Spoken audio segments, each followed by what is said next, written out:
What is up, all my Pokemon collectors out there? Hope you guys are all doing well. So in today's video, we're gonna have a little bit of a different video.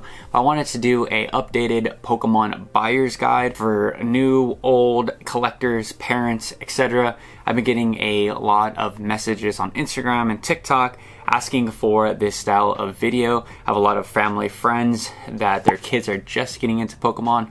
They're asking where to buy singles, what cards are deemed valuable, and what should they look out for. So with all that being said, let's get into today's video. So let's start with cards to look out for. So Pokemon collecting is all subjective. We all collect what we like. For example, I have a common binder, I have a reverse holo binder, and of course I have my big alt art binder with my cards that are a little bit more expensive, and I do have some grading cards as well. So if you're a new collector, what are you looking out for? If you're a parent, what cards should you take from your kids to sleeve up, put in a top loader, and save for the next 5 to 10 years? You know those type of parents.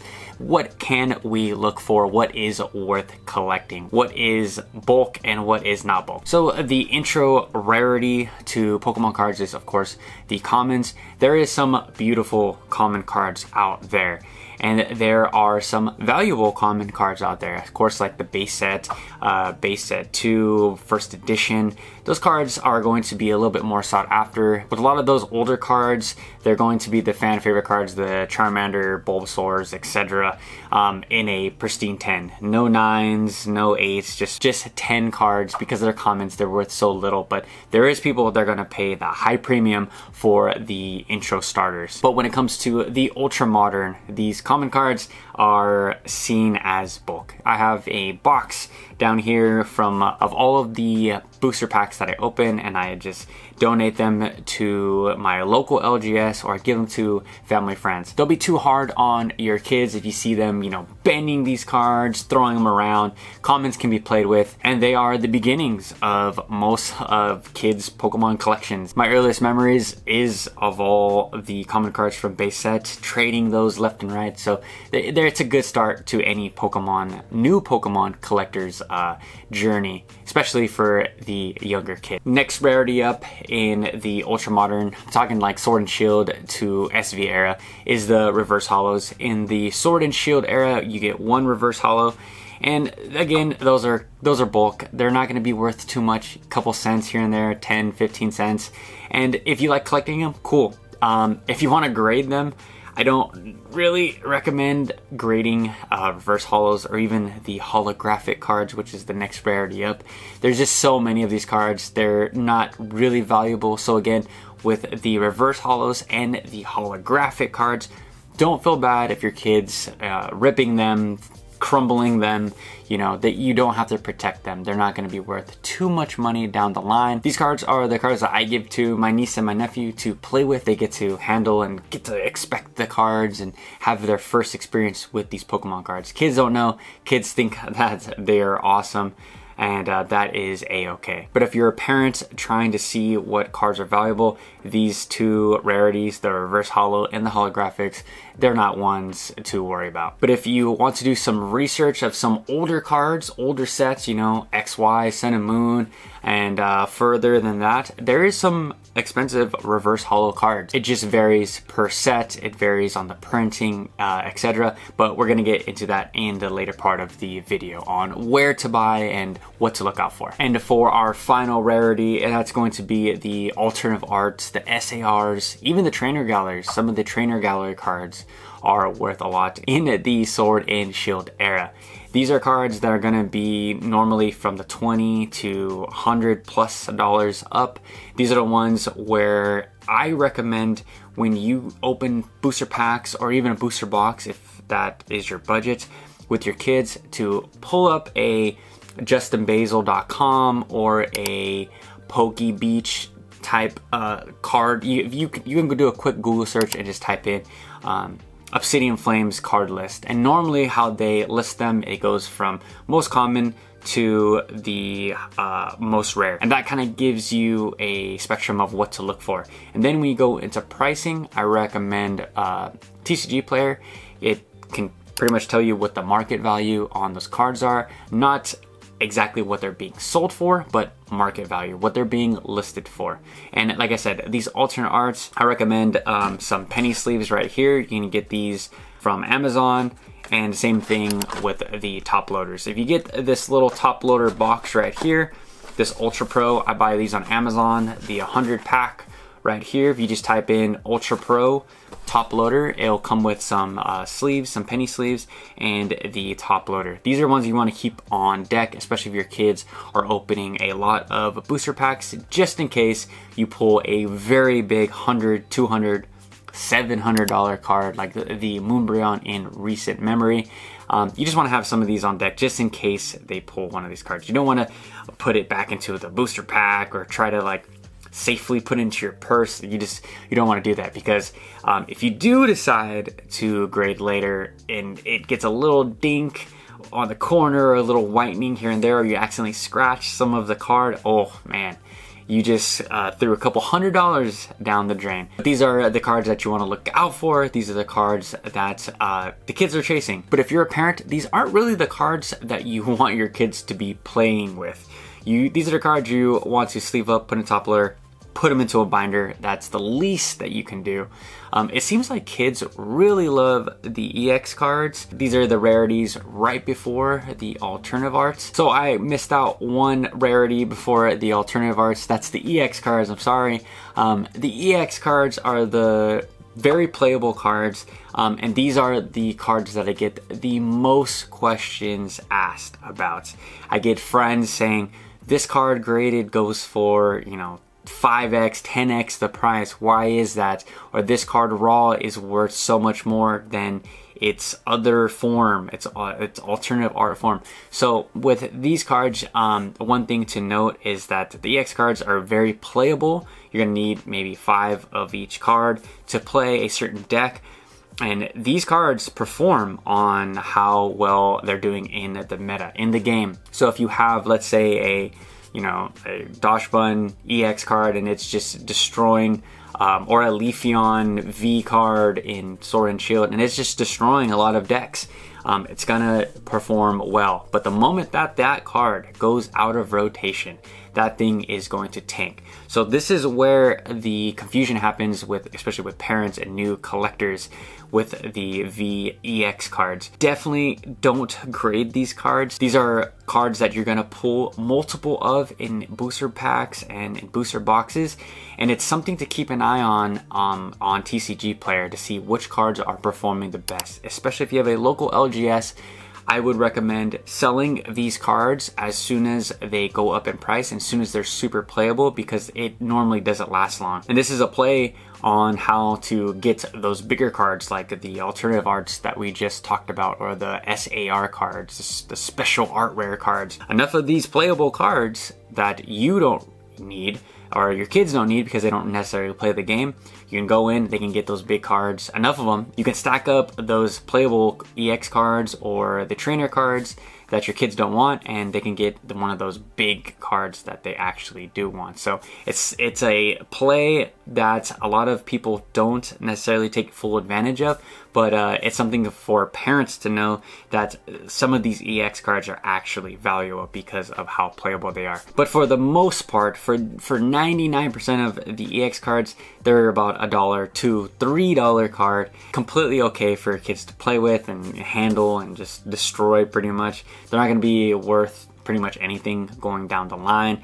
I mean, we might see, you know, 10, 15 years, they'd be worth $5, $10, who knows, but they aren't going to be super sought after cards like the alternative arts and the special illustration rares. I've had some people send me pictures of their EX cards and saying, hey look, this one's grading in a 10, it's selling for 80 bucks. Well, I don't recommend you guys grading these EX cards, because you guys have to remember there has to be buyers, and normally buyers and collectors, big collectors that are gonna invest in and collect these cards for long term, they don't want these EX cards. They don't want these common cards. They're not players, and they're in a whole different category. So what you guys are seeing, some of these cards and some of these slabs being listed as, are not what they're going to be sold for down the line. I know it's very, very confusing when it comes to these EX cards. And I know some parents, they get confused on if it's the EX card or if it's the alternative art card, two totally different cards. There is a numbering system at the bottom left, so always check the card, type it in clearly on TCG Player or on Google to see what card that you have exactly. I know it's super confusing, but it's something to learn if your kids are going to be in the hobby. You would be surprised to hear about these parents that are opening these packs with their kids, and then they pull a big card and like, wow, that card's worth 50 bucks. That's pretty crazy. I wonder how many other cards that my kid has that are worth, 20 to 100 bucks.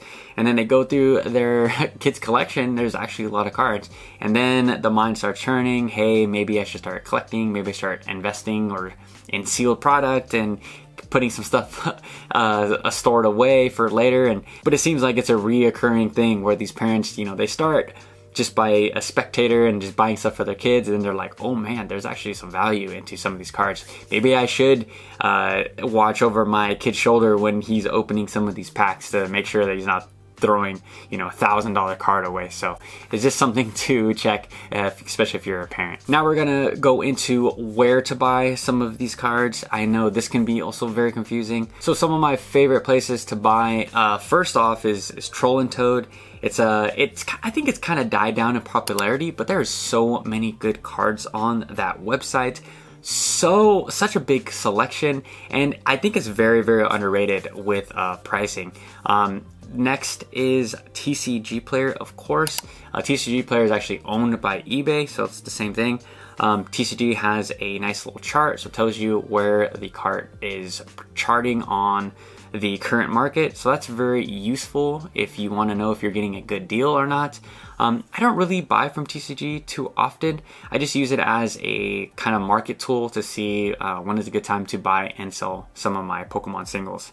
And lastly is eBay. For me, eBay is the go-to. I know some of you guys feel the most safe on eBay because it's, eBay, it's a trusted company, but you won't really find the real dirty deals on eBay because I think it's the 15% seller's fee, how expensive it is to list cards on eBay. You're not gonna see some crazy deals, but there is a good selection on eBay of Pokemon singles. And these are the 3 sites that I use to buy online. When it comes to singles, I don't necessarily purchase sealed product on these sites. It's just better for me to support a local LGS, a local game store. I know a lot of you guys don't have one. There's tons of LGSs that have websites, so definitely check in your area, ask around, maybe hop into a Discord or hop into Reddit to see, what are some cool LGSs that have an online store that you can support. They need all the support that we can give them. They are the backbone of this community, so I always recommend that you guys, if you guys have one, go in, talk to the owner, make some friends, and that's how you really get some solid knowledge. If you have any questions, either hit me up in the comment section down below or go into your local LGS. They'll be more than happy to assist you. My whole perspective changed with LGSs when I was a kid, and they would have like local football trade nights and Pokemon trade nights. They would do raffles and stuff. It was such a cool experience to see so many people into the same things that I am. And I remember those trade nights to this day. Like I said, you can pull some doubles, triples from your booster boxes, and some kid maybe want a card that you have or what your kids have, and they want to trade and make some new friends. It's an awesome way to establish a new community. So highly recommend going into your local LGS and supporting them to the furthest extent. And I know that a lot of you guys don't have a LGS, so you're gonna have to settle for the Walmarts and the Targets. I would recommend going to Walmart. Walmart always has deals. There's always something on clearance at Walmart. Target is like the last place I would recommend that you guys go and buy Pokemon cards. I think Target has the better selection, but Walmart has the deals. Target has the blisters, it has, some of the UPCs, they got a good amount of stuff, but you're gonna overpay there. You're gonna pay MSRP, you're gonna pay that top dollar at Target. You're almost never going to see a sale. Whereas in Walmart, every time I go in there, you're gonna see some old product in there too, which is awesome. And there's it seems like there's always new product in there that is on sale. So I definitely recommend Walmart if you're gonna pick between the big box retailers. Don't buy Pokemon cards at a gas station. Don't buy Pokemon cards at a Walgreens or something. They're gonna be overpriced. They're gonna be like almost 2x the price at even at LGS. So stay far away from overpaying in Pokemon. And again, if you're unsure, hit up that TCG Player. TCG Player will tell you how much a booster pack is going for on the market right now. And for our final topic, this is the one that inspired me to make this video, this buyer's guide. And this is the whole grading market. I'm not a huge grading person. I have graded cards in the past. I've sent them in to someone for them to grade for me, but next year I will be hopping into this market further. I believe the price for a PSA subscription right now is $400 with a $15 card. So every card you want to grade, it's about 15 bucks. So maybe you can round up a couple of friends or some parents that also have kids that want to get into the grading market and split that cost, and then you guys can all, send in a huge bulk submission to PSA. And I hope that that first half of the what to look out for of this video can help you guys see what you want to grade. Use TCG Player to see what's actually being sold. Go to your LGS and also go to card shows and ask, hey, what's being sold? What's moving? What's not moving? Because there has to be a buyer for these graded plays. Yeah, you could have, some, like for example, this Walking Wake gold card, right? It's cool. It's a cool card. Probably PSA 10, probably going for like 80 bucks. But the chances of me selling 10 of those, it's probably slim to none. Walking Wake's not a huge popular Pokemon, especially the gold card. You're gonna have to stick to the very popular Altards, SARs, and they're going to have to be in a PSA 10 condition, because the PSA 9 condition is pretty much the same as a raw. The price is so similar. So for me, I'd much rather just buy the raw and just put it into my binder so I could, take it out and stare at it, compared to the pristine 10 where I wanted to showcase, and that 10 just holds so much more value and it just looks better visually, optically. And again, if you have any questions, probably go to your local LGS and go to a local trade show, even your local trade night at your LGS. They're gonna help you guys determine, maybe show you guys what to look out for when it comes to grading. There is some grading tools on Amazon where you can check the alignment of certain cards. I believe they're like 10 bucks, but it takes a trained eye to see, border alignment, the back, the scuffing, if there's any whitening on the card. This community is so helpful, and I am going to bring on someone that's going to tell us what to look for as far as like grading in the future. I got a few friends that are really into grading, so I think that's going to be a very useful video for you guys. I'm going to learn a lot, and I know you guys will too. When it comes to purchasing some of these graded cards, I would avoid buying these from Amazon and TikTok. Like I said, with the EX points that I made earlier, there's a lot of junk slabs. There's a lot of people that will grade literally anything to throw into like mystery packs to make you feel like you got a cool graded card that you really don't want. That's a holographic card. And I guess, it holds certain value, but you gotta see who wants it. Who's gonna wanna buy that card, 15, 20 years down the line. Because a lot of people are into the grading play because it increases the value of those cards, 2 to 5x, sometimes 10x of the card. If it's like, BGS, Pristine 10, or one of those higher grading companies. I could cover this in an entirely new video. But like I said, I want to wait a little bit longer until I can bring someone onto this channel so that they can give us some tips on what to look for. But yeah, try to stay away from those Amazon junk slabs and try to avoid buying those things. Graded market is such a spectrum, and there is a no right or wrong way to collect these graded cards. And like I always recommend to my audience, collect what you like, grade what you like, and have fun in the hobby. So if you learned anything from this video, I greatly appreciate if you guys leave a like, comment, and subscribe. I'm gonna try to do one of these videos every year because so much changes in the markets, and who knows what's gonna happen in the year 2025. So thanks again for clicking on this video. If you guys like more videos like this, I'm gonna leave another one right around here. Catch you guys next time.